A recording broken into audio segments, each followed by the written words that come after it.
and welcome to GrizzlyNbear Overland. I'm Steph, and with my husband Lee, we're driving around the world in our Land Rover Defender. So we left Tamgali Taz and we're now in the mountains above Almaty.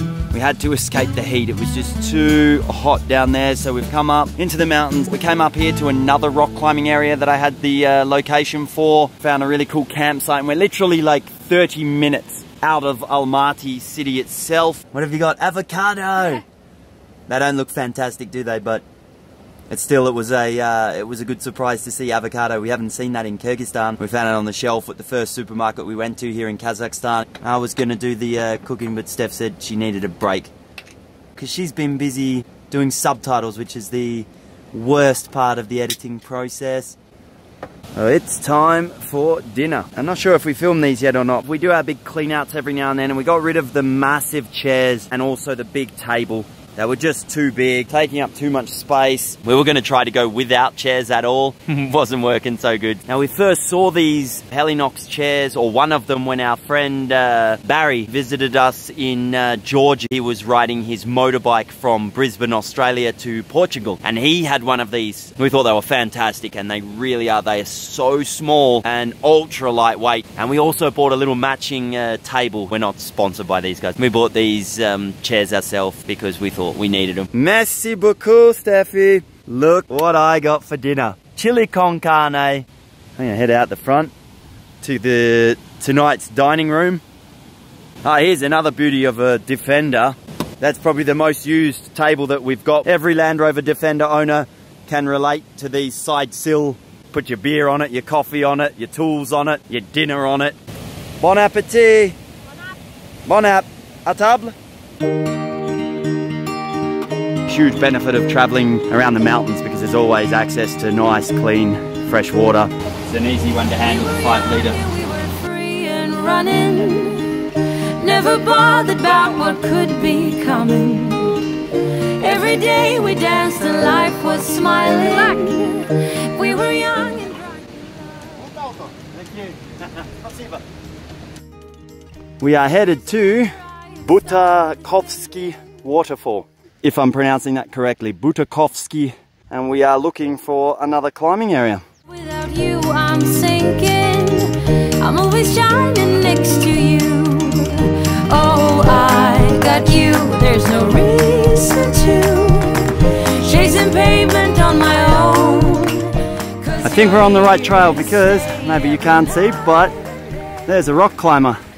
So here's an example of why we use Maps.me when we hike. That little trail there through the scrub is on Maps.me. You really do not need any fancy hiking or trekking equipment. Maybe a GPS beacon if you want one, then for sure that's recommended. We do carry one. As far as navigation goes, Maps.me for hiking. Look at that.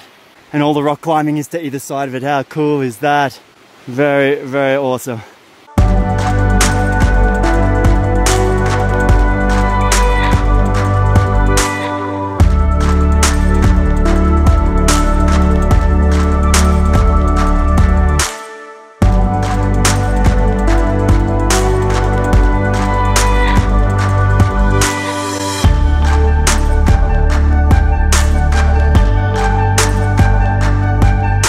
Oh, it's pretty steep, wasn't it? Yeah, and slippery. Rained a lot yesterday, but it's beautiful today.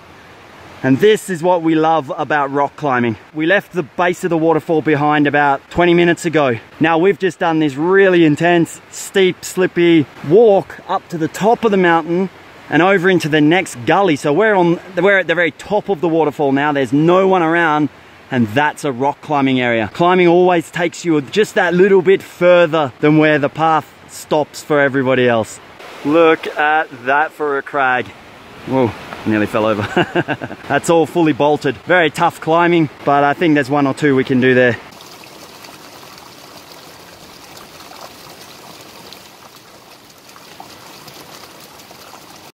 And this is the crag. See the bolt on the wall just there. It's about 7 routes here, I think. And it's such a unique spot. We've both never really climbed. Oh, actually once in South Africa, we climbed next to a waterfall. I've never climbed above a waterfall like this before. Whew.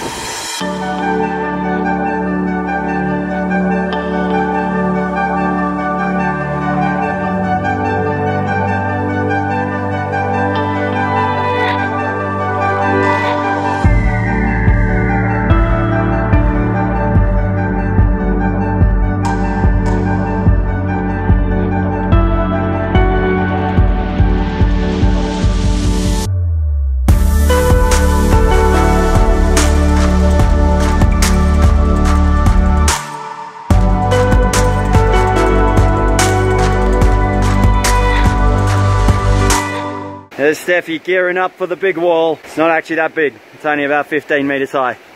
But it was really, really cool. Pretty tough, for sure, when you haven't been climbing much over the last few months. I felt it. I didn't get it clean, but it was a lot of fun anyway. I just took the rope up there, did the lead climb. You can see the top anchor up there. Now Steffi's gonna climb it on the top rope. Very good quality rock, granite. Ale, ale, ale, ale.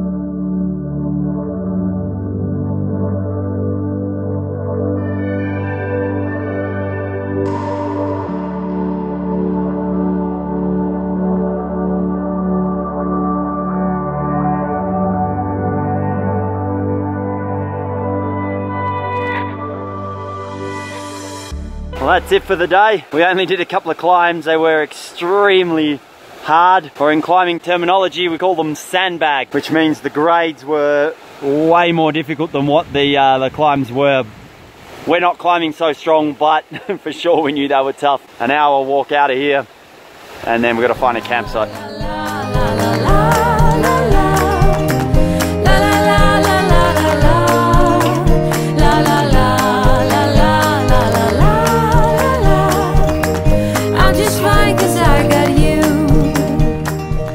The same as Kyrgyzstan, in Kazakhstan, horses are just such an enormous part of the culture here. Driven a couple of kilometers down, we're still in the national park and found a little spot by the river. Always hard at work, doing the dishes after cooking a lovely meal. Look at this sunset we're going to have through the trees up here, but it'll be an early night for us, and then tomorrow we're going to start to explore further to the east. To go to our next location, we had to drive back through Almaty, so we decided to go shopping. Leroy Merlin au Kazakhstan. We're at Bunnings. No! Yes, we are. No? Yes. Where are we? We're at the French try-hard equivalent of Bunnings. They call it Leroy Merlin. In Kazakhstan, they have a Leroy Merlin. The French are everywhere. Decathlon, Leroy Merlin, Carrefour. The French are taking over the world, but we love it in these shops, and we're looking for a few bits and pieces.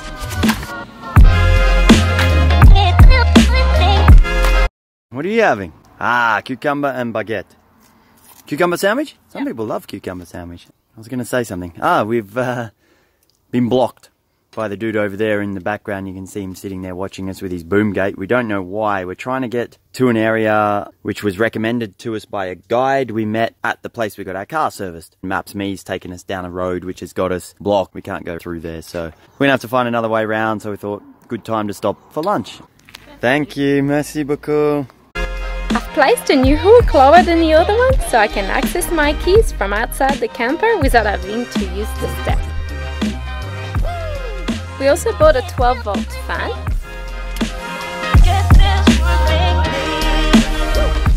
This switch light, and when I'm here cooking, always...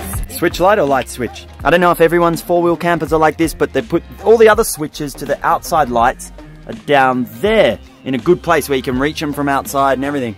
This LED exterior light is right there, and like Steph said, we're always... Yeah. Knocking it with the hip, turning it on accidentally. Thanks to one of our amazing patrons, Russell, and an idea he shared on the Facebook Four-Wheel Camper Owners page just recently. We got an idea. Well, we stole your idea. Thank you, Russell. We're gonna put this here. That's just a door handle from Leroy Merlin, and we don't want to drill. So I just bought this double-sided, really heavy DT sticky tape that's got a 6 kilogram per centimeters, so that should do. Let's watch this installation happen. Do I need to get my level out? Don't put it on the piss. Right, it's got to be perfectly centered because I'm going to have my tape measure out as soon as you're finished in measuring to make sure that it's exactly level. Oh, here we go, the ruler's out. 5.6, 5.5. 1 millimeter. That's okay. Why, it doesn't look level. It's okay. Perfect. And then I can still... We went shopping today and Steffi's just pulled everything out and showing me, because I don't have much to do with it actually, and to be honest, I very rarely venture far into the into those cupboards at all, except to get the coffee.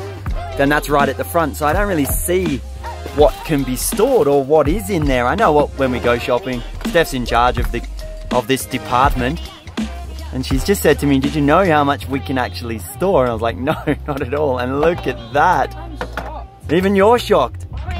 Yeah. That is a lot of storage capacity. Oh my goodness. We got enough food there for a month. Have a look at that. And that's not even the fruit and veg, is it? No, that's just the pantry. Wow. That's impressive. Oh, we got 2 Vegemites. Yes. I'm putting a plastic liner to protect the bottom of the pantry. It's like a 2-part epoxy type paste. So the paste, you mix it and it becomes really hard. And I've reinforced this little tap that was about to break. So all the 4-wheel camper owners will be able to relate to this one, because this is this little outside drain tap that they put on here, which is a little bit flimsy, and ours was, like Steph said, about to break. But this little French engineer has sorted it out. All right.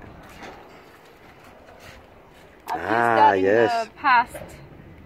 And it's still going strong on the little after, or 2 years after. safety sling on the drain cap from the kitchen sink.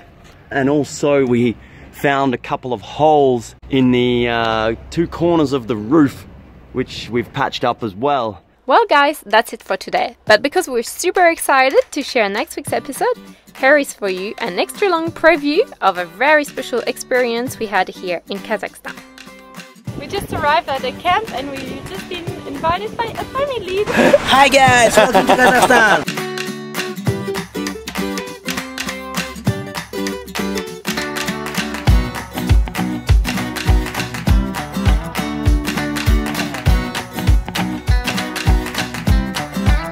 Спасибо.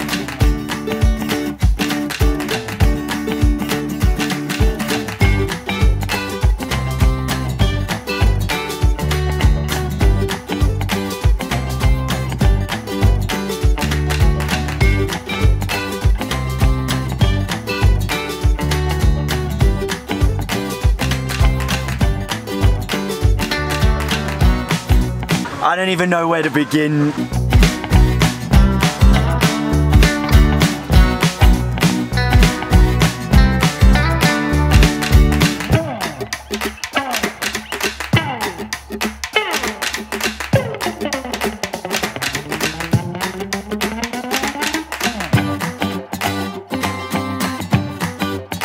We hope to see you next week. Take care. Bye bye. Perfect. Boom, boom, boom, boom, boom, boom.